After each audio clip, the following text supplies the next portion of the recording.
कुछ लोग कहानियां लिखते हैं और कुछ लोग उन कहानियों को एक आवाज देते हैं जो शायद वरना कभी सुनी ही ना जाती।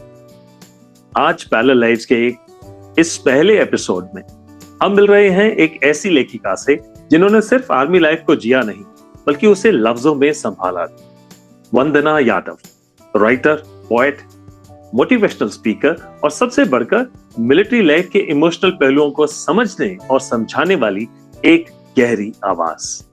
उन्होंने आर्मी फैमिली की दुनिया को सिर्फ देखा नहीं, उसे डॉक्यूमेंट भी किया। उनका उपन्यास कितने मोर्चे आर्मी वाइफ्स की जिंदगी को केंद्र में लाने वाली एक महत्वपूर्ण साहित्यिक आवाज था।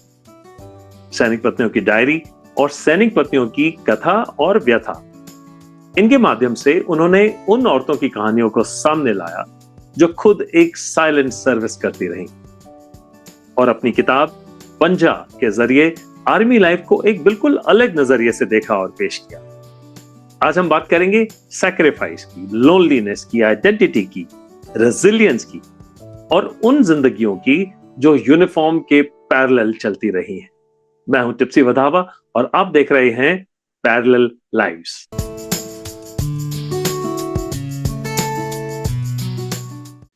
नमस्कार दोस्तों, जब एक सोल्जर देश की सेवा करता है तब एक और जिंदगी उसके साथ साथ चलती है। एक ऐसी जिंदगी जिसके पास कोई रैंक नहीं होता, कोई मेडल नहीं होता, लेकिन जिम्मेदारियां उतनी ही गहरी होती।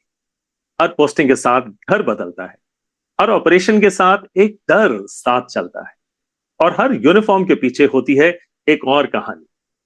आज पैरेलल लाइव्स के पहले एपिसोड में हम मिल रहे हैं वंदना यादव जी से, एक ऐसी लेखिका जिन्होंने आर्मी लाइफ को सिर्फ जिया नहीं बल्कि उसे लफ्जों में हमेशा के लिए जिंदा कर दिया। Vandana ji, tipsy talks presents parallel lives में आपका तहे दिल से स्वागत है। वेलकम। बहुत धन्यवाद, बहुत धन्यवाद। तो वंदना जी, हम शुरू करेंगे। सबसे पहले हमें यह बताइए, आर्मी लाइफ, एक ऑथर, एडिटर, इन सब लेबल से पहले वंदना यादव कौन? वंदना यादव एक चुलबुली, शैतान, बदमाश, नटखट सी बच्ची थी अपने माँ बाप के आंगन में। मैं हरियाणा से बिलोंग करती हूँ, माँ राजस्थान से है, तो मैं हमेशा यही कहती हूँ कि मैं हरियाणा और राजस्थान का प्रोडक्ट हूँ। और दोनों मम्मी पापा एजुकेशनिस्ट थे, खेतीहर लोग हैं हम लोग, जमीनें थी, ठीक ठाक जमीनें हैं। पर सबसे बड़ी बात ये थी कि जिस घर में माँ पढ़ी लिखी होती है ना, तो वहाँ बच्चों को एक वरदान मिल जाता है। तो मुझे वो ब्लेसिंग्स रही कि मेरी माँ अपने जो एज ग्रुप था या अपने बैकग्राउंड में the most highly educated woman she is. तो मुझे हमें वो सुख मिला। बहुत बढ़िया। अच्छा वंदना जी, आपको ये याद है कि पहली बार आपको कब लगा दिल से कि आपके अल्फाज सिर्फ अल्फाज नहीं, एक इमोशनल स्पेस है, आपको एक माध्यम दे रहे हैं अपने दिल की बात कहने का? मैं बताया कि हरियाणा से हूँ, तो मैं देखती थी कि जो भी गवर्नमेंट आती है, देखिए अपनी तारीफ ही करती। तो मैं उनको देख रही थी कि हरियाणा गवर्नमेंट बहुत अपनी तारीफ करती थी कि हमने हर जगह सड़कें पहुंचा दी और ये कर दिया, वो कर दिया, पानी पहुंचा दिया। वो रोज मैं देख रही थी, तो मुझे एक दिन लगा कि ये तो सारा झूठ है। तो मैंने एक नेशनल न्यूज़पेपर में लिख दिया कि हमारे गांव में आज तक तो न सड़क आई है और न पानी। हम पानी खुद हाथ से खींच के कुएं से लेकर आते हैं। और मैंने वो प्रॉपर आंकड़े वगैरह लिख कर दिए और वो प्रकाशित हो गया। अगले दिन उस पर इतने सारे प्रतिक्रियाएं आई, मुझे लगा मेरी आवाज में दम है। वहां से शुरू। मुझे जितना यकीन है, मतलब जितना मैं आपको जानता हूँ, मुझे यकीन है आपने अपनी आइडेंटिटी को, अपनी पहचान को बनाए रखा और उसे और गहरा किया। ये कितना मुश्किल था आपके लिए ये काम, मिसेस यादव बन के रहना या फिर वंदना करके उभर? मिसेस यादव तो मैं, उसमें कहाँ शक है, और फौज मुझे मिसेस यादव बने रहने के लिए ही गाइड करती है। और मैं कहूंगी कि वो मुझे इस तरह ग्रूम करती है कि मैं मिसेस यादव ही बनी रहूं। मैं मिसेस यादव के साथ मैं मिसेस वंदना यादव बने रहना चाहने के लिए बनी। आपकी सोच बहुत ही अच्छी सोच है और मैं काफी कम महिलाओं से मिला हूं जिनकी इतनी अच्छी सोच है और इतनी क्लियर अंडरस्टैंडिंग है फौज के बारे में और दोनों के रोल्स के बारे में, हस्बैंड और वाइफ के रोल के बारे में। वंदना जी, अब बात करते हैं आर्मी लाइफ की। तो सिविलियन दुनिया जो है वो आर्मी लाइफ को एक बहुत ही ग्लैमरस नजरिए से देखती है। जैसे कि पिक्चर्स में बॉलीवुड हॉलीवुड सब में दिखाया जाता है, partying, dancing, beautiful uniforms and smartly dressed out, लड़ाई कर रहे हैं, उसके बाद में they have a beautiful girlfriend, गाने गाते हैं मिसेस के अंदर। असली लाइफ इससे कितनी मुख्तलिफ है? ये एक जैसे कहते हैं ना, एक फिल्म का एक ट्रेलर है, मैं तो ट्रेलर भी नहीं कहूंगी इसे। जी। आर्मी की लाइफ बहुत टफ है। एक फौजी को मैं उसको क्या बताऊंगी, आप मतलब मैं आपको कैसे कह सकती हूँ कि आर्मी की लाइफ कितनी टफ है। जी। मैं एक ऑर्डिनेंस ऑफिसर की वाइफ हूँ, उसके बावजूद मैंने ऐसे ऐसे स्टेशन देखे जहां हम दिवाली की शॉपिंग के लिए हमें शहर जाने को मिलता था कि हम कुछ सामान घर के लिए ले आए। अगर मैं ऐसा जीवन जी रही थी तो इन्फेंट्री वालों का क्या हाल होगा, जी। है ना। तो आर्मी की लाइफ बिल्कुल भी आसान नहीं। उसके बाद क्या है कि इतना आइसोलेशन है, इतना सेपरेशन है, और अगर हम सब साथ रह रहे हैं तब भी हम परिवारों से दूर। बैक होम किसी के यहाँ बच्चा हुआ, किसी की शादी है, किसी की मंगनी है, हम नहीं है वहां पे। जैसे मेरे हस्बैंड, जैसे मेरी बड़ी ननद की शादी थी तो मेरे हस्बैंड को छुट्टी नहीं मिली। एक भाई को बहन की शादी में छुट्टी नहीं मिली तो क्या वो खुश होगा अपनी ड्यूटी के साथ? उसका दिल उस दिन कितना रोया होगा, जी। जी। है ना। बात ये नहीं है कि हम कितना सेक्रीफाइस करते हैं, बात ये है कि अगर इन हालात में हम बैठे रहे तो डिप्रेशन आ जाएगा। और अगर डिप्रेशन आ गया तो आप देश के लिए तो क्या करेंगे, छोड़ दीजिए, समाज के लिए, आप खुद के लिए भी नुकसानदायक हो सकते हैं। इन सब को दूर करने के लिए और आपस में मेल जोल बनाए रखने के लिए मैस पार्टीज होती है। इस तरह हम लोग एक दूसरे से मिलते हैं, क्योंकि न घर है, न परिवार है, न समाज है। जो है हमारा वही सब कुछ है। उतने ही मुट्ठी भर लोग हैं जो परिवार बन जाते हैं। तो ठीक है ना, गाना गाते हैं इस तरह। वो एक ये एक मतलब जो एक चेहरा है जो दिखाया जा रहा है, इसके जी। पीछे का स्ट्रगल वो दिखाई नहीं देता। उस पार्टी को सफल बनाने के लिए भी कितने पापड़ बेलने पड़ते हैं। मैं देख रही थी आजकल सोशल मीडिया का जमाना है, तो जी। एक लेडी कह रही थी, जरूर किसी रैंक से है वो लेडी, किसी रैंक से है सोल्जर, उसकी वाइफ है। कहती है मैं अपने घर गई तो मेरी जो कोई रिश्तेदार है वो कह रही थी कि हमारे बच्चों को तो एसी बस लेने आ रही, तुम्हारे बच्चे किस में जाते? तो वो कैमरा घुमाती है, कहती है आपको पता है हमारे बच्चों को तो ट्रक लेने आता है। वो ट्रैक्टर दिखाती है। मुझे ट्रक से बात याद आई, स्कूल बस से। जब वंदना जी हम लोग छोटे होते थे, मेरे फादर भी आर्मी में ही थे, तो शक्तिमान आया अरे वाह। करती थी लेने, और उस टाइम में हाँ, बच्चों के ना बीच के ये छोटा सा एक गाना था, बड़ा प्रचलित था, शक्तिमान बड़ा बेईमान, मुंह में बीड़ी बगल में पान। हम लोग शक्तिमान, हमें पता नहीं था क्या है शक्तिमान, कहाँ से बात, उसके बारे में गाना बना हुआ। वंदना जी ये बताइए कि आर्मी वाइफ बनना मुश्किल था, या कि आर्मी वाइफ का रोल निभाना ज्यादा मुश्किल था? रोल निभाए नहीं जाते। हम कोई पर्दे पे थोड़ी ना, हम कोई अभिनेता थोड़ी ना है। एक फिल्म का साइन किया है हमने और हमने इतने दिनों में शूटिंग करनी है और खत्म कर देनी। मैं एक फौजी की पत्नी हूँ, एक ऑफिसर की पत्नी और हूँ।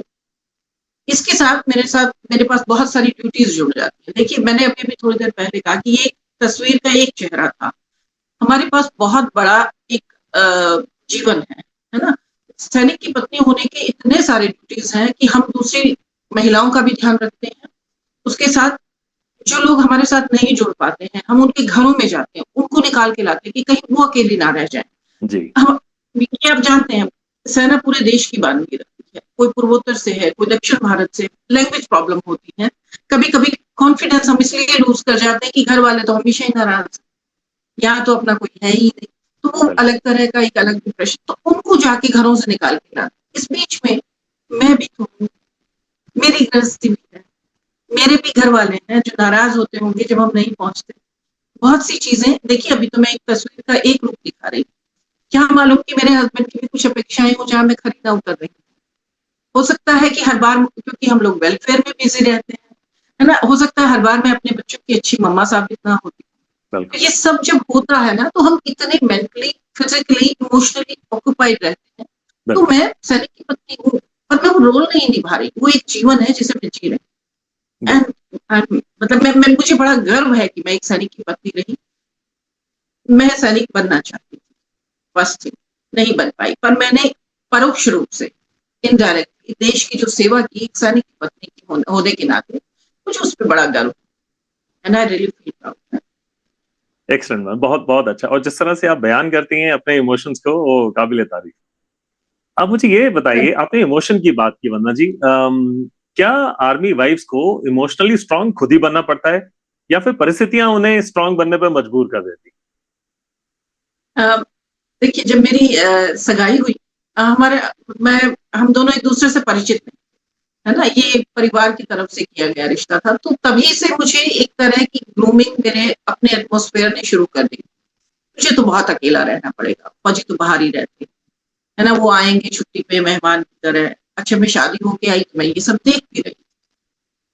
जैसा मैंने बताया कि माय फादर इन लॉ, जैसे डैडी और मम्मी भी तो आए हुए थे ना, पूरा परिवार जुटता है शादी में। तो मैं जब जी। निकलने लगी, मम्मी ने कहा कि तुम यहाँ से जाओ, बिकॉज़ सी गाँव में जाके हमने शादी की थी, ससुराल की बात कर रही हूँ मैं।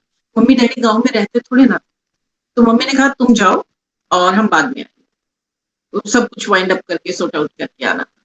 फिर चलने लगे तब उन्होंने कहा कि वरना हो सकता है कि वहाँ कुछ लोग आएँ तुम्हें रिसीव कर, हो सकता है वो कुछ कहें, घबराना नहीं, जो होगा उसे समझदारी से सँभाल लेना। मैंने कहा ठीक है। अब हुआ वही कि हम पहुँचे और कि मिडनाइट हो गई थी, तो खबर पहुँचने में भी देर हो गई और 1 महीने की छुट्टी पे थे हस्बैंड, तो जल्दी से पता भी नहीं लगा। पर वही है कि 5 बजे के करीब सब आ गए और आते ही कि आपकी तो टीटी है और आपको जाना है सर, और इन्होंने भी इतने सिंसियरली हाँ सर ये ठीक है, वो है, अपना सूटकेस लेके, ब्रीफकेस लेके ऐसे निकले जैसे चले ही गए। तो ये सारी चीज़ें, ये माहौल आपको तैयार करता बिल्कुल, बिल्कुल। है ना? अच्छा, फिर क्या हुआ कि कुछ भी होता था, बिकॉज़ नई-नई शादी हुई है, घर में कोई ऐसा बड़ा काम नहीं है, बच्चे नहीं हैं, तो सीनियर लेडीज़ पूरी कोशिश करती हैं कि हर जगह हमें साथ लेके जाएँ। इस तरह हमारी ग्रूमिंग हो रही है कि हम हर अच्छी-बुरी चीज़ को देख रहे हैं, समझ रहे हैं। और एक बार मेरे हस्बैंड की तबीयत खराब हुई, ये बहुत ज़्यादा दिन एडमिट रहे हॉस्पिटल में, तो मुझे अच्छे से याद है कि हमारे सीनियर मोस्ट अब तो ही रिटायर्ड एज़ अ जनरल साहब, तो उस time he was a brigadier. तो उन्होंने मिसेस मनदीप थे, हाँ, मिसेस मनदीप सिंह आके मेरे को कहते हैं कि वंदना तुम तो पढ़ी-लिखी हो, खाली क्यों बैठी हो? And I was in my MA final year. Right. तो मैंने कहा बताइए कोई काम है तो? उन्होंने कहा कि तुम ऑर्डिनेंस का हिस्ट्री पढ़ो, लाइब्रेरी जाओ वहाँ पे किताबें अवेलेबल। ये आपको तैयार करने का प्रोसेस जी, जी। है ना? फिर ऐसे-ऐसे आए कि जब किसी की डेथ हो गई है, हम वहाँ जा रहे हैं, उनको कंसोल करना है, कैसे समझाना है, वो शब्द ही नहीं। देखिए हॉस्पिटल्स में तो ये रोज़ होते हैं किस्से। बिल्कुल। फिर भी डॉक्टर्स नहीं जानते हैं कि कैसे कहना है कि पेशेंट इज़ नो मोर। तो हमारे यहाँ, और फिर वो महिलाएँ, तो पर मुझे लगता है कि हमें माहौल तैयार करना, जी, सारी लेडीज़ को फौज तैयार करनी थी, जी, अच्छे-बुरे। जी। बहुत बढ़िया। वंदना जी ये बताइए, फौज में हस्बैंड्स काफी फील्ड पोस्टिंग्स में रहते हैं, काफी पोस्टिंग्स उनकी ऐसी होती हैं जहां पर कि फैमिलीज उनके साथ नहीं रह पाती हैं।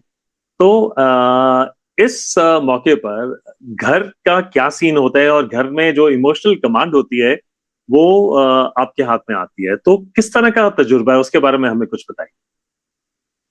अ, हमारे ना भारतीय समाज में ये होता है कि खाना बनेगा तो आमतौर पे man man of the house से पूछते हैं, है ना? जी। और ये एक परंपरा वही बन जाती है कि हम 2 ही लोग हैं, फिर बच्चे हो गए, क्या बनना है?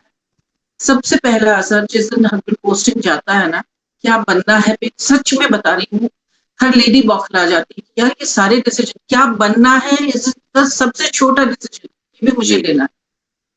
बच्चों के स्कूल, उनको छोड़ने कैसे जाना है, घर में कुछ अच्छा-बुरा हो गया, एक्सीडेंट हो गया किसी का, कोई बीमार है, किसी की शादी-ब्याह है, कहीं जाना है, सब कुछ उससे तय करना है। बहुत मुश्किल होता है कि एक-एक चीज़ के लिए डिसीजन लेना, और आप हर बार हस्बैंड को कह भी नहीं पाते हो कुछ। वो लोग वहाँ इतने ऑक्यूपाइड हैं, उनके पास इतनी सारी चीज़ें हैं कहने। मेरे पास यानी जो एसएफ में लेडीज़ रह रही हैं, जो सैनिक पत्नियाँ अकेली रहती हैं, उनके पास बच्चों की परवरिश है, उनकी पढ़ाई-लिखाई है, अपने इमोशंस हैं, अपना करियर है, ससुराल है, घर है, मायका है, एमईएस से डील करना है, बहुत सारी। तभी जी। मैंने अपना पहला नॉवल लिखा था, एसएफ पे बेस्ड है, उसका टाइटल है कितने मोर्चे। कितने मोर्चे, जी, उस पे बात करेंगे हम। कभी वंदना जी जी। आपको ऐसे लगा, एक मैं उससे पहले आपसे ये शेयर करना चाहूंगा कि इंसान की फितरत कितनी अजीब है कि जो हार्डशिप्स हैं उसको समय बीतने के बाद में हम लोग मजाक के तौर पर एक दूसरे के साथ शेयर करते हैं और हंसते हैं उस बात पर। कभी हँसते हैं। आपको ऐसा लगा इस दौरान में कि आप इमोशनली बिल्कुल टूट चुकी हैं मतलब हद हो गई टाइप्स, एंड ऐसा कभी सिचुएशन आई आपकी लाइफ? हाँ, बहुत बार होता है। See I am a normal human being. Yes. मैं बहुत पॉजिटिव हूँ, ये मैं जानती हूँ। मैं जितनी बार गिरूंगी, मैं उससे ज्यादा पावर के साथ खड़ी हो जाऊंगी, ये भी मुझे पता है। पर मैं रोबोट नहीं हूँ। बड़े खराब हालात आते हैं और हम टूट जाते हैं, बिखर जाते हैं। तो बिखरना गलत नहीं है, बिखरना आपके इंसान होने की गारंटी। पर आप ताकत के साथ खड़े हो जाएं। मैं हार मानूं, गिर जाऊं, मतलब एक होता है फेल हो जाना, एक होता है फ्लॉप हो जाना। फेल होना कोई अपराध नहीं है। आप फेल हो गए, आप फिर पास हो सकते हैं अगले एग्जाम में, जीवन की किसी भी एग्जाम। फ्लॉप हो जाना गड़बड़ है। यानी आपका माइंड जो है वो स्ट्रांग, जी। हताश नहीं होती। बिल्कुल बिल्कुल, बहुत खूब। आपकी थकाता मतलब, नहीं है जीवन। हाँ, आपके शब्द ही बहुत प्रेरित करने वाले हैं, बहुत बढ़िया। अब हम Thank बात करते हैं वंदना जी आपकी पुस्तक सैनिक पत्नियों की डायरी के बारे में। आपने सिर्फ अपनी कहानी नहीं लिखी, आपने उन औरतों की आवाज भी लिखी जो शायद कभी पब्लिक में बोल ही नहीं पाती, या बोल ही नहीं सकती, या उन्हें मौका ही नहीं मिलता। अगर हिम्मत भी हो तो मौका नहीं। तो हमें ये बताइए, ये डायरीज कंपाइल करने का आइडिया आपको आया कैसे? मैं पहले दिखा देती हूँ, थोड़ा सा लालच आ गया मुझे। ये इस सीरीज की पहली किताब है, सैनिक जी। पत्नियों की डायरी। मैं हमेशा बताती थी मेरी बिटिया को कि हम क्या क्या काम करते हैं। वो देखती भी थी कि मैं किस तरह, चाहे अपने रैंक से आई हुई फैमिली से उनके बच्चों की एडमिशन है, कई बार वो बात ही नहीं कर पाते, चाहे उनके पीटीएम के लिए जाना है। अच्छा, बॉर्डर पे आए दिन कुछ ना कुछ हो ही जाता है। जो आगे फ्रंट पे लड़के हैं, तो उनकी फैमिलीज के पीछे डिलीवरी हो गई है, बच्चा है या कोई हॉस्पिटलाइज्ड है, हम उनका ध्यान रखने के लिए जा रहे हैं। ये सब चल रहा था।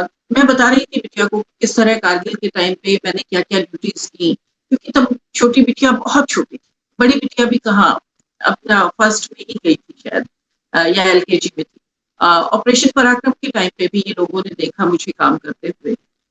मैं हमेशा ये जब कहती थी कि ऐसे ऐसे होता है, तो बच्चे बड़े ध्यान से सुनते थे। एक दिन मैंने कहा कि तुम्हारी दादी माँ के भी ऐसे ऐसे ही काम किए थे उन्होंने। तो मेरी बिटिया ने कहा कि जैसे मम्मा दादी माँ की कहानियां उनके साथ चली गई, आपकी कहानियां भी एक दिन आपके साथ चली गई। इनको डॉक्यूमेंटेशन इनका होना चाहिए, इनको आप लिखिए, ताकि because you are a writer, you should write. ऐसे ही कोई एक किताब ये पढ़ रही थी, उसमें एक टाइटल था बीच में किसी किताब के था, मेम साहब डायरी। सेकेंड वर्ल्ड वॉर के टाइम पे सोल्जर्स क्या कर रहे थे, तो जो कमांडिंग पोजीशन में थे वो सब अंग्रेज थे। तो उन लेडीज ने अपने लेटर्स लिखे हैं, डायरीज लिखी हैं, वो किसने कंपाइल करके बुक फॉर्मेट में वो प्रकाशित किया था। तो बिटिया ने मुझे ये आइडिया दिया। मेरे लिए बहुत आसान था कि मैं लिखती, पर वो सब फिक्शन हो जाता। जी। जैसे कितने मोर्चे जब मैंने लिखा, तो मैंने एसएफ क्वार्टर पे बेस्ड है ये नॉवल।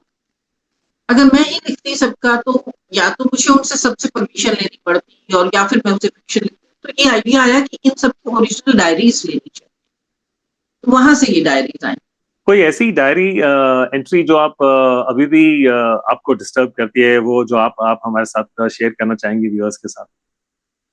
हाँ, एक जनरल पाधा होते थे, तो पैराज के, तो मिसेस शशि पाधा जो है, उनकी डायरी मुझे बहुत आज भी पढ़ती हूँ। और उनकी सेना पे उन्होंने कई किताबें लिखी हैं, अपने संस्मरण लिखे हैं।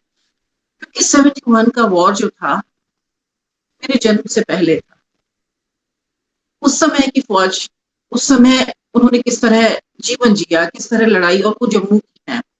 तब वो बताती हैं कि उनके घर से वो माता का मंदिर दिखता था, और ये था कि जब तक वो मंदिर है तब तक हमारे देश को कुछ नहीं होगा, हम जीत जाएंगे। इस जी। भरोसे के साथ दिन रात बम गिर रहे हैं, बार बार छत पे जाके देखना कि वो मंदिर तो ठीक है ना। आप हमें ये बताइए कि आर्मी वाइफ्स की जिंदगी में सबसे कॉमन इमोशन क्या होता है? डर, अकेलापन, गर्व, या फिर खामोशी? गर्व, सबसे पहले गर्व आता है, फिर हम खामोशी दिखाते हैं कि हम खामोश हैं, कि चीजें समझ आ रही हैं तब भी, नहीं समझ आ रही हैं तब भी। ये भी ट्रेनिंग है कि सिखाया गया था मुझे भी बकायदा, कि जब कुछ नहीं समझ आ रहा है तो चुप होकर सुनो, समझो, धीरे धीरे समझ आ जाएगा। पहले दिन में तुम्हें सब कुछ समझ नहीं आएगा। जैसे मुझे कहा गया कि आप यूनिट की हिस्ट्री पढ़ें, सभी लोग पढ़ते हैं। मुझे लगता है जहां तक सभी महिलाओं का सवाल है, कि फौजियों के साथ महिलाओं को भी पढ़ाया जाता है। बिकॉज़ सी फौजियों के साथ मुझे न तो यूनिफ़ॉर्म मिली, न मुझे तनख्वाह मिलेगी, पर मैं उसके हर कदम पे उसके साथ खड़ी। जी। तो मुझसे उम्मीद की जाती है फ़ौज में कि मैं उसकी तरह ही व्यवहार हमें ये बताइए वंदना जी कि क्या आर्मी वाइफ्स फौजी पत्नियां अपनी फीलिंग्स, अपनी भावनाओं को व्यक्त कर पाती हैं, या फिर वक्त के साथ या परिस्थितियों के साथ उन्हें सप्रेस करना सीख जाती हैं? सप्रेस करना सीख जाते हैं।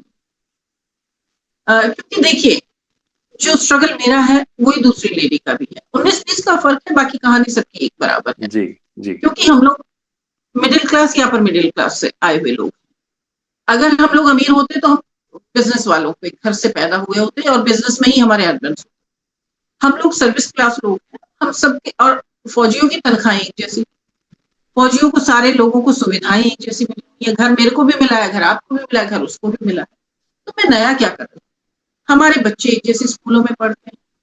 हमारे जो हम लोग जॉब कर रही होती है जो महिलाएँ, हमारी सबकी कहानियाँ एक जैसी हैं। हम आम तौर पे वंदना जी, कभी आपको ऐसा लगता है कि देश आर्मी को तो सल्यूट करता है, और बार बार करता है, जब जब वॉर होती है तब तो ज्यादा सल्यूट करता है, लेकिन फौजी फैमिलीज को कम समझता और महत्व देता है? क्या इस बात में कुछ वैल्यू है, कुछ तर्क है? फौज को भी देश तब सैल्यूट करता है जब देश को लगता है कि फौजी कुछ बड़ा काम कर रहे हैं, है ना? आप देखिए कि जब मुझे याद है कारगिल और हम ऑपरेशन पराक्रम, ऑपरेशन सिंदूर को छोड़ देते हैं।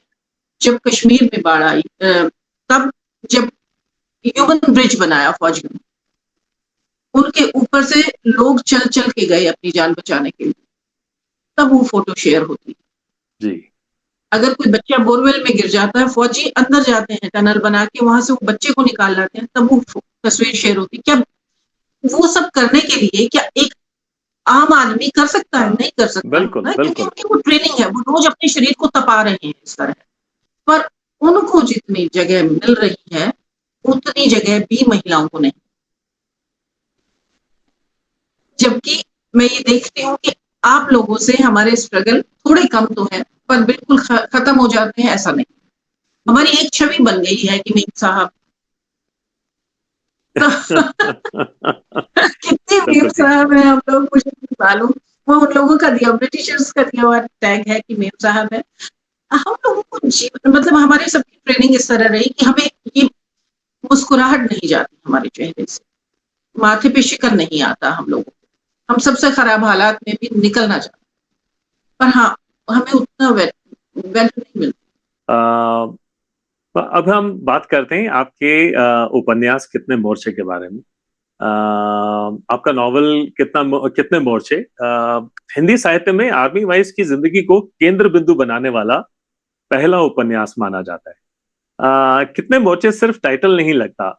वंदना जी, ये बताइए कि एक ये रियलिटी जैसा क्यों लगता है, और एग्जैक्टली ये मोर्चे क्या हैं? क्योंकि ये रियलिटी पे बेस्ड है। मैं आपको पहले अपने मोर्चे एक बार दिखा देती हूँ। ये हिंदी का पहला ऐसा उपन्यास है जो सेना परिवार की महिलाओं की बात करता है और उन दिनों मैं एसएफ क्वार्टर में रह रही थी, सेपरेटेड फैमिली क्वार्टर्स। तो वहां पे मैं देख रही थी 36 जो घर थे, 336 घरों में कम से कम 330 कहानियां तो होंगी। इतना स्ट्रगल है और इतने सारे मोर्चे हैं, है ना? और उसपे ठप्पा ये कि ये तो अकेली रहती है ना? बिल्कुल। तो इमोशनली भी आपको खाली कर रहा होता है, फिजिकली भी थका रहा होता है और मेंटली भी। तो अकेले रहने की उस दौर में कि कैसे सर्वाइवल जरूरी होता है और सबका ध्यान रखना है और हस्बैंड को भी ये सपोर्ट देना कि नहीं नहीं घर में सब ठीक। तो बिल्कुल। ये उस जीवन की कहानी है कितने मोर्चे। बिल्कुल। बिल्कुल। वंदना जी, ये हमें बताइए कि क्या आर्मी वाइफ्स एक ही समय पर साइमल्टेनियसली बहुत सारे इमोशनल फ्रंट्स पर लड़ाई लड़ रही होती हैं? क्या ऐसा होता है? जी, होता है ना। जैसे मैंने बताया कि हम लोग न सिर्फ इमोशनल लेवल पे, फिजिकल लेवल पे, बल्कि मेंटल लेवल पे भी बहुत सारे मोर्चों पे एक साथ लड़ाई लड़ रहे होते हैं। सब कुछ सेट हुआ, आप लगता है कि अब पीस है, आपकी पोस्टिंग आ गई। अच्छा, फौजी की पोस्टिंग आने पे पूरे परिवार की पोस्टिंग आ जाती जी। है। इसे कोई नहीं कहता हस्बैंड की पोस्टिंग आई है, हमारी पोस्टिंग आ गई। क्योंकि ये है फौज में कि आपके जाने के बाद हम यहाँ करेंगे क्या? दूसरी बात में हमें घर मिलेगा, क्योंकि घर तो अलॉट हुआ है फौजी के लिए, मुझे थोड़ी ना मिलने वाला है। पर कुछ यदि हस्बैंड को जाना पड़ गया तो ठीक है, 3 महीने के लिए दे देंगे, 4 महीने के लिए दे देंगे, या ये पूरा का पूरा जो इसका बच्चे का एजुकेशन का जो भी मतलब मान लीजिए कि वो 10th में है तो एग्जाम के बाद उसे शिफ्ट करना है ना। तो ये सब होने पे आपके पास बहुत सारे चैलेंजेस आ जाते हैं। एक बात मान के देखिए कि मैं अपनी बात नहीं कर रही, मैं महिलाओं की बात कर रही हूँ कि आप हाईली एजुकेटेड हैं, सब कुछ ठीक है, आपके पास यहाँ ठीक ठाक जॉब भी है, अगले स्टेशन पे कोई ऐसी छोटी जगह आ गई कि जहाँ आपको जॉब भी नहीं मिली। मेरे लिए ये बहुत मुश्किल था। कई बार ऐसा हुआ कि मैं ऐसी ऐसी जगहों पे रही हस्बैंड के साथ कि वहां स्कूल भी इतनी दूर था और बच्चे 2 हैं, एक बच्चा मेरा 12-1 बजे आ जाता है, एक बच्चे ने आना ही 3-4 बजे है। तो मेरे साथ भी ये दिक्कत है ना। और ऐसी ऐसी जगहों पे मैंने बताया, मुझे याद है हम लोग वेस्ट बंगाल में कहीं इंटीरियर्स में थे, हमें पहले बताना पड़ता था कि हमें पनीर चाहिए, 4-4 5-5 दिन पहले लाइन लगती थी कि पनीर चाहिए। पनीर नहीं मिल रहा है, कुकर मिल जाएंगे आपको, मुर्गा मिल जाएगा, पर वेजिटेबल्स का क्या करें, राइट। तो हाँ और जी। जैसे ना आपको मतलब मैंने इतनी तरह का खाना बनाना सीखा, क्योंकि आपके जो घर में अचानक फौज में आपको पता है कि अचानक गेस्ट आ जाते हैं, बिल्कुल। चीजें वो अवेलेबल नहीं है क्योंकि मार्केट ही नहीं है, वहां पे संडे की हाट लगती थी। गेस्ट हमेशा आएगा आपके घर फ्राइडे को जब चीजें खत्म होने वाली है, या सैटरडे को आएगा, राइट। आप पता नहीं क्या क्या बना रहे हैं। तो ये सारी चीजें आपको बहुत चैलेंज भी देती हैं और बहुत स्ट्रांग भी बना। वंदना जी, ये बताइए, एक फौजी के घर में देशभक्ति की भावना किस फॉर्म में एग्जिस्ट करती है, किस फॉर्म में विद्यमान होती रहती है? नेशन फर्स्ट, ये बात कहने के लिए नहीं है हमारे घर में। मतलब मुझे नहीं मालूम कि कितने घरों में प्लास्टिक को किस तरह ट्रीट करना है, कैसे फेंकना है, देश के लिए कैसे सोचना है, ये बाकी घरों में कैसे होता होगा मैं नहीं जानती। मैं क्योंकि एक टीचर की बेटी हूँ जो लाइट हाउस होता है सोसाइटी के लिए, जी। एक किसान की बेटी जो समाज को रोटी खिलाता है, पेट भरता है। मेरे घर में ये विचारधारा पहले से थी कि हमारे लिए देश सर्वप्रथम। मैं शादी होके ऐसे परिवार में आ गई जो सारे के सारे फौजी हैं, फादर इन लॉ, मेरे हस्बैंड, मेरे देवर, मेरे नंदोई, एवरीबॉडी, सारे के सारे फौजी हैं ये लोग। मैं कैसे बताऊं आपको, एक किस्सा आपको बताती हूँ जी। कि मैं शादी होके आई और शायद ये 1 महीना के लिए तो ये छुट्टी पे थे। और जिस दिन इन्होंने ज्वाइन किया तो वो यूनिफॉर्म का बेल्ट इन्होंने हैंग किया था, जो इनका एक पर्टिकुलर प्लेस था कबर्ड के अंदर। वो कैसे हुआ कि अलमारी खुल गई और मैं कुछ कर रही थी उसके अंदर, वो अलमारी खुली और वो बेल्ट गिर गया मेरे पैर पे। इट वॉज नॉट कि मैंने पैर से उठाया, वो मेरे पैर पे गिरा और मैं पैर ऊपर कर लिया कि मैं पकड़ लेती हूँ उसको। नई नई शादी हुई थी हमारी। ओके। ये शाउटेड एट मी, हिम्मत कैसे हुई बेल्ट को, तुम्हारी हिम्मत कैसे हुई पैर लगाने की? कोई नई ब्याही पत्नी से इस तरह नहीं बोलता। जी। जिसके लिए देश के लिए प्यार है, वर्दी के लिए प्यार है, वो ऐसा कर सकता है। मैं देखती हूँ हर एक फौजी का यही हाल है, उसके लिए वर्दी, उसके लिए देश, मजाक नहीं। वंदना जी, ये मुझे बताइए कि कभी आपको ऐसा लगता है कि देश सेवा के नैरेटिव में, जो एक ब्रॉड नैरेटिव पेंट किया जाता है, उसमें विमेन इमोशनली इनविजिबल होके रह जाती है, कहीं उनका जिक्र नहीं यस, होता? क्या ये बात सच है? हाँ। अगर हम इतिहास खंगालेंगे तो मुझे नहीं लगता कि रानी लक्ष्मीबाई या पन्ना धाय से ज्यादा स्ट्रॉन्ग कैरेक्टर कोई और नहीं होंगे। पर ऐसा नहीं है कि वही मजबूत थी, जो हमारे बाकी सेनानी थे वो भी मजबूत थे। आज भी वुमेन ऑफिसर्स भी आ गई हैं, आज कमांडिंग ऑफिसर्स की पोजीशन में भी हैं। अभी ऑपरेशन सिंदूर के टाइम में मेरी, क्योंकि मैंने बताया इस तरह के कुछ और प्रोजेक्ट्स भी चल रहे हैं जिन पे मैं काम कर रही हूँ, जी। तो मेरी जी। कुछ वुमेन ऑफिसर्स से बात हुई इस बारे में कि कैसा काम है। उन्होंने जी। बताया कि मैम न्यूज में तो इतना दिखाया नहीं गया था, हमने तो उनके छक्के छुड़ा दिए। इसके बावजूद भी चाहे हमारी प्रेस ब्रीफिंग थी उसमें हमारी वुमेन ऑफिसर्स को खड़ा किया गया इस बात, बिल्कुल बिल्कुल। जी। उसके बावजूद मैं ये देखती हूँ क्योंकि उनकी तादाद कम है। अगर सोल्जर की यूनिफॉर्म में मैं देखती हूँ तो उनकी तादाद कम है, तो उन पर फोकस भी कम चलता है।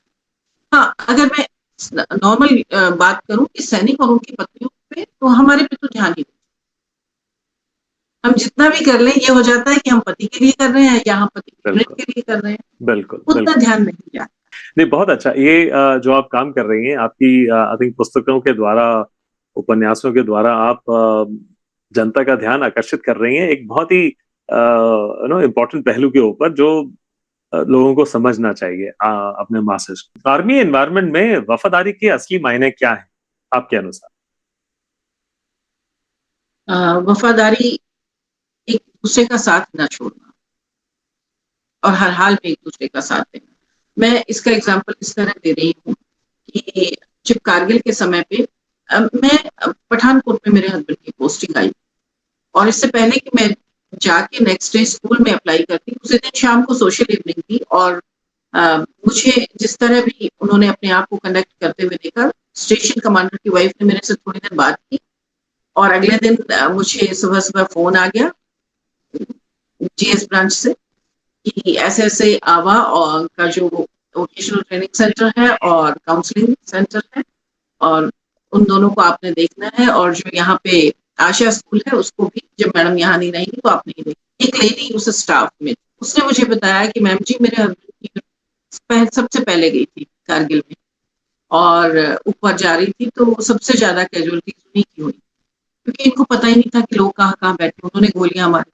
मैम जी मेरा हस्बैंड आ सकता था वापस, पर उसने वर्दी पहनी थी ना, परिवार उसके लिए कोई नहीं था, परिवार पीछे आता है। ये मैं उस लेडी की ही लैंग्वेज में आपको बताना चाह रही हूँ। मैम जी जी परिवार कोई नहीं होता फौजियों के लिए, सब होते हैं, फौजी होता है, देश होता है, वही होता है उनके लिए। वो आ सकता था हमारे लिए, वो नहीं आया, वो रात भर लाशें ढोता रहा अपने साथियों की। मैम जी फिर वो लाशों के नीचे ना दब के मर गया।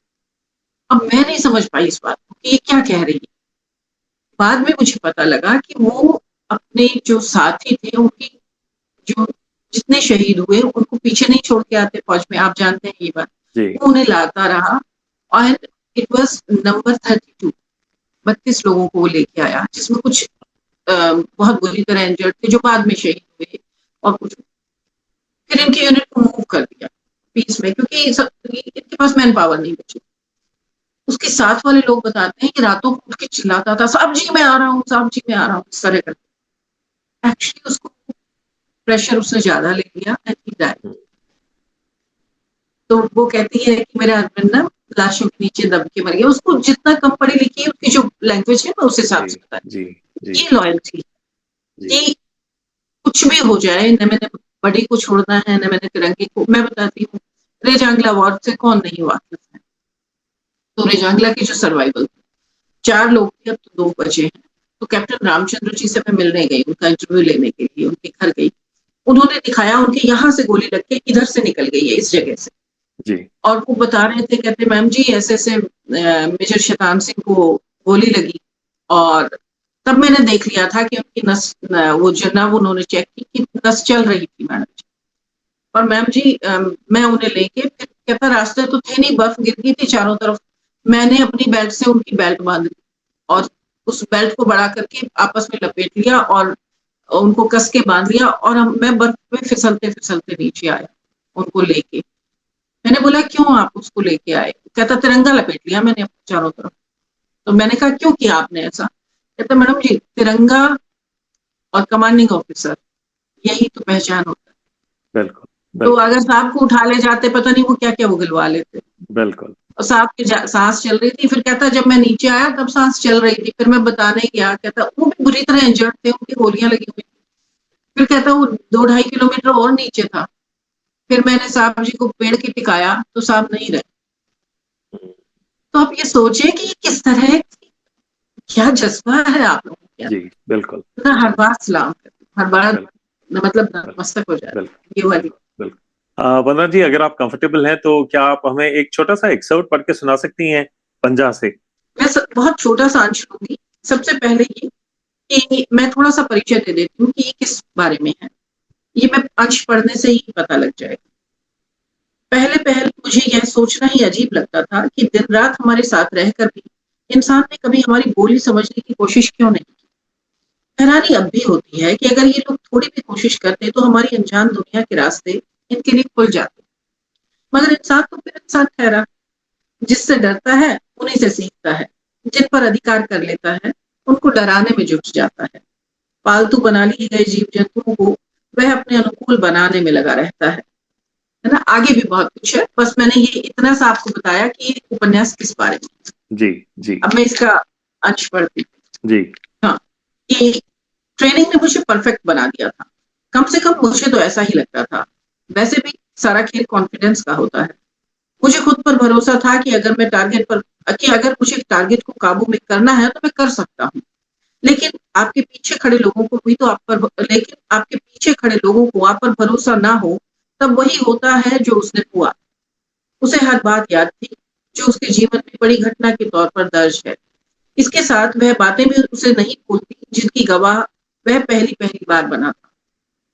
यह भी ऐसा ही एक दिन था जब वह आतंकवादी को पकड़ने के लिए झपटा था। एक ओर से उसने छलांग लगाई और दूसरी तरफ से साहब ने गन फायर कर दिया। यह फायर पीछे से किया गया था। गोली उसको छू कर निकल गई।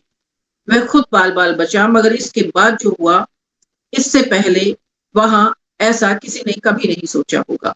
उस दिन को याद करते हुए उत्तेजना के कारण बंधु के सारे शरीर के रोएं आज भी खड़े हो जाते हैं। अब मैं कुछ पेजेस छोड़ रही हूँ क्योंकि बहुत छोटे में पढ़ना है। जी, तो कि गोली लगते ही हिरन गिर पड़ा। आतंकी इसका फायदा उठाना चाहता था। मतलब जो गन फायर हुआ था वो हिरन के लग गया क्योंकि हिरन का। बीच जी, में डॉग आ गया था। कि गोली लगते ही हिरन गिर पड़ा। आतंकी इसका फायदा उठाना चाहता था, मगर जब तक वह कुछ समझता, मैंने उसे कंट्रोल कर लिया था। मेरे पंजे उसके चेहरे पर थे। जब तक एम्बुश से फौजी बाहर निकले, सब और एक अलग सी खुशबू फैलने लगी थी। मिशन पर तैनात फौजियों को भी एक खुशबू अपने आकर्षण में बांधने लगी। बंधु को आज फिर से उसी खुशबू की याद ताजा हो आई। कोई नहीं समझ सका था कि यह मंत्रमुग्ध कर देने वाली खुशबू आ कहां से रही है, लेकिन मुखबिर समझ गया था कि क्या हो गया है। बंधु को आगे की घटनाक्रम उतने ही याद है जितनी घटना का वह खुद गवाह बना था। साहब जी, आपने तो कस्तूरी हिरन का शिकार कर लिया, मुखबिर ने साहब जी से कहा। उसकी बात सुनकर साहब जी चौंके। ये शिकार नहीं है, ये गलती से मारा गया है, उन्होंने बिना समय गंवाए कहा। कहने को सुरेंद्र साहब कह तो गए, लेकिन जानते वो भी थे कि जो लुप्त प्राय जीव को मारना कितना बड़ा अपराध है। उनकी आंखों में चिंता के बादल घिराए थे। वे समझ गए थे कि उनके हाथ से बहुत बड़ा अपराध हो गया है। इससे अच्छा होता इंसान ही मर जाता। आतंकवादी ना सही सिविलियन मरता, और ये साला हिरन कहां से बीच में आ मरा। सिविलियन को आतंकी बनाने का काम तो हमारा था, और इस हिरन को आतंकवादी कैसे घोषित करें। वर्णा जी, इतनी कहानियां सुनने और लिखने के बाद आप कैसे बदली? क्या आप में कोई बदलाव आया पर्सनली? देखिए, हम हर दिन थोड़े और मेच्योर तो हो जाते हैं। जो बचपन में हम थे वो लड़कपन में नहीं, जो लड़कपन में थे जो वो युवा होते हुए नहीं, आज जिस उम्र में है, तो यानी हम जो अपने आसपास की घटनाओं को, दुनिया को बदलता हुआ देखते हैं, तो हम बदलते हैं। पर वो इंसान ही क्या जो बदल जाए, मेरी फितरत नहीं बदलती। मुझे जितना पॉजिटिव रहना है मैं उतनी ही रहूंगी। मुझे आपसे जी, जितना लेना है, मतलब मुझे ये लगता है कि इंसान से जब मिलते हैं हम, कोई दो लोग आपस में मिलते हैं, तो मैं आपसे कुछ अच्छा सीखूं या मैं आनंद लूं उस मीटिंग का। नहीं तो मैं क्यों बैठी। तो ये मेरी फितरत है कि मुझे लगता है कि या तो हम किसी को कुछ अच्छा दे रहे हैं, उनसे कुछ अच्छा नॉलेज ले रहे हैं, अदरवाइज मुझे नेगेटिविटी नहीं लेनी, मुझे निराशाएं नहीं लेनी है आपसे, है ना। तो ये मेरी फितरत है। और थोड़ा बहुत सीखते रहना चाहिए। उतनी गंभीरता होनी चाहिए कि कोई मेरे से मिले उसे ये लगे कि जी। मैं इससे बात कर सकती हूँ, अपने मन का कह सकती हर यूनिफॉर्म के साथ एक और जिंदगी चलती है, शायद थोड़ी चुप, लेकिन उतनी ही बहादुर। बहुत बहुत धन्यवाद वंदना जी, आपके समय और मीनिंगफुल पर्सपेक्टिव्स के लिए। और हमें उम्मीद है आगे भी आप आकर अपनी पर्सपेक्टिव्स, अपनी नई नई किताबें हमारे साथ शेयर करती रहेंगी, हमारे श्रोताओं के साथ में। बहुत धन्यवाद। हूँ। जय आपने हिंद। मुझे बुलाया, इसके लिए बहुत धन्यवाद। मैं आपके सेगमेंट की पहली जो वीडियो बन रही है उसमें शामिल हो रही हूँ, इस बात का मुझे भी गर्व है। आपको बहुत बधाई। आपके हर एक सेगमेंट बहुत सफल रहे। जैसे आपका टेन्योर देश के लिए बहुत कामयाब रहा, ऐसे ही ये कामयाबी की सर चढ़ती। बहुत बहुत मेहरबान। धन्यवाद। Thank you very much. कभी कभी हम देश सेवा को सिर्फ यूनिफॉर्म से जोड़ देते हैं, लेकिन आज की बातचीत शायद हमें याद दिलाती है कि सेवा सिर्फ बॉर्डर पर नहीं होती। कभी वो एक घर संभालने में भी होती है, कभी इंतजार में, कभी हिम्मत बनकर खड़े रहने में, और कभी उन कहानियों को संभाल कर रखने में जो वक्त के साथ कहीं खो सकती थी। वंदना यादव जी ने सिर्फ आर्मी लाइफ को जिया नहीं, उन्होंने उसे लफ्जों में महफूज भी किया। और शायद इसीलिए कुछ जिंदगियां मेडल से नहीं, यादों से पहचानी जाती हैं। अगर आज की बातचीत ने आपको थोड़ा भी टच किया हो तो इस कहानी को जरूर शेयर कीजिएगा, क्योंकि हर यूनिफॉर्म के साथ एक और जिंदगी चलती है। मैं हूं टिप्सी वधावा और आप देख रहे थे पैरेलल लाइव्स। फिर मिलेंगे एक और कहानी के साथ, एक और जिंदगी के साथ, एक और जज्बे के साथ जो चलती रही पैरेलल। जय हिंद।